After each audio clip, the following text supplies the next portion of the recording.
अहिल्यानगरकरांनो सावधान, सरकारी बँकेत नोकरी लावून देतो म्हणत तरुणाची 13 लाख रुपयांची फसवणूक। सरकारी बँकेतील नोकरीचे स्वप्न दाखवत एका तरुणाकडून तब्बल 12,75,000 रुपये उकळल्याची धक्कादायक घटना अहिल्यानगरमध्ये समोर आली आहे। बोलेगाव येथील विठ्ठल रेवणनाथ पाटेकर यांनी दिलेल्या तक्रारीनुसार त्यांची ओळख सावेडी परिसरात मंगेश भिंगारदिवे याच्याशी झाली।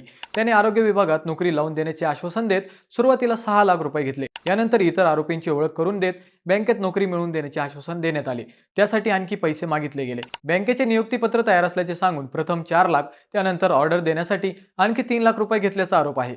मात्र मिळालेली नियुक्ती ऑर्डर बनावट निघाली आणि नोकरीही मिळाली नाही। फसवणूक झाल्याचे लक्षात आल्यानंतर विठ्ठल पाटेकर यांनी पैसे परत मागितले। मात्र आरोपींनी पैसे देण्यास नकार दिल्याने त्यांनी तोफखाना पोलीस ठाण्यात तक्रार दाखल केली। या प्रकरणात 6 जणांविरोधात गुन्हा नोंदवण्यात आला आहे।